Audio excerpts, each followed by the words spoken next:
کہ RSS اور BJP سے ہماری کوئی مذہبی یا نسلی عداوت ہرگز نہیں ہے، بلکہ ہمارا اختلاف نظریے پر مبنی ہے۔ اقلیتوں اور خاص کر مسلمانوں کی اقتصادی اور تعلیمی پسماندگی کو نظر انداز کر کے ملک ہرگز ترقی نہیں کر سکتا، کہ جو زیادتیاں ذات پات کے نام پر ہوئی ہیں ان پر ہمیں شرمندگی ہے۔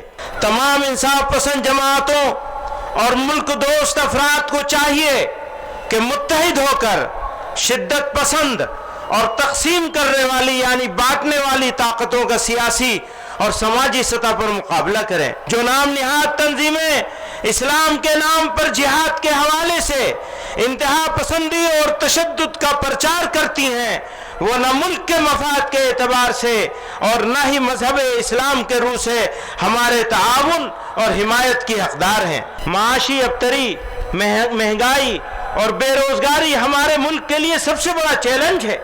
غریبی اور بے روزگاری کی موجودہ شرح کو دیکھتے ہوئے ہماری ترقی کے تمام دعوے جھوٹے اور کھوکھلے ہیں۔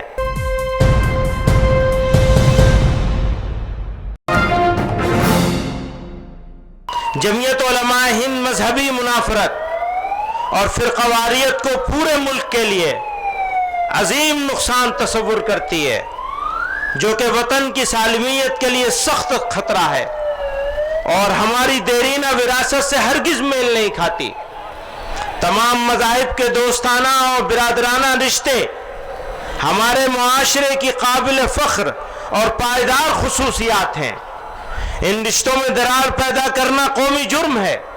تمام انصاف پسند جماعتوں اور ملک دوست افراد کو چاہیے کہ متحد ہو کر شدت پسند اور تقسیم کرنے والی یعنی بانٹنے والی طاقتوں کا سیاسی اور سماجی سطح پر مقابلہ کریں اور ملک میں بھائی چارہ، باہمی رواداری اور انصاف کے تقاضوں کو پورا کرنے کے لیے ہر ممکن جد و جہد کریں۔ ہم امت کے نوجوانوں اور طلباء کی تنظیموں کو خبردار کرتے ہیں کہ وہ ہمارے وطن کے داخلی اور خارجی دشمنوں کے براہ راست نشانے پر ہیں۔ انہیں مایوس کرنے، بھڑکانے، گمراہ کرنے کا ہر حربہ استعمال کیا جا رہا ہے۔ انہیں نہ تو مایوس ہونا چاہیے، نہ صبر و جوش کا دامن چھوڑنا چاہیے۔ جو نام نہاد تنظیمیں اسلام کے نام پر جہاد کے حوالے سے انتہا پسندی اور تشدد کا پرچار کرتی ہیں، وہ نہ ملک کے مفاد کے اعتبار سے اور نہ ہی مذہب اسلام کے روح سے ہمارے تعاون اور حمایت کی حقدار ہیں۔ اس کے برخلاف وطن کے لیے جانثاری، وفاداری، حب الوطنی ہمارا ملکی اور دینی فریضہ ہے۔ ہمارا دین اور ہمارا ملک سب سے پہلے ہے۔ ہمارا یہی نعرہ ہے، دین و وطن پر جان دینا، اس کے ناموس کے لیے مر مٹنا۔ ہمارے بزرگوں نے یہی سکھایا ہے۔ کسی بھی مہذب بھارت تنوعات اور تکثیری معاشرے کا حامل خوبصورت ملک ہے۔ اس کی خصوصیات میں سے بڑی خصوصیات تمام افکار و اعمال اور مراسم کے حامل لوگوں کو اپنی مرضی کی زندگی گزارنے اور نظریے پر چلنے کی آزادی ہے۔ اسے بچانے کے لیے گاندھی جی وغیرہ نے انتھک کوششیں کی ہیں۔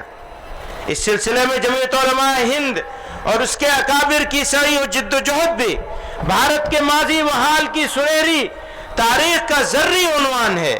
متحدہ قومیت اور ہندو مسلم یکجہتی کا فکر و فلسفہ ان کی عطا کردہ وراثت ہیں۔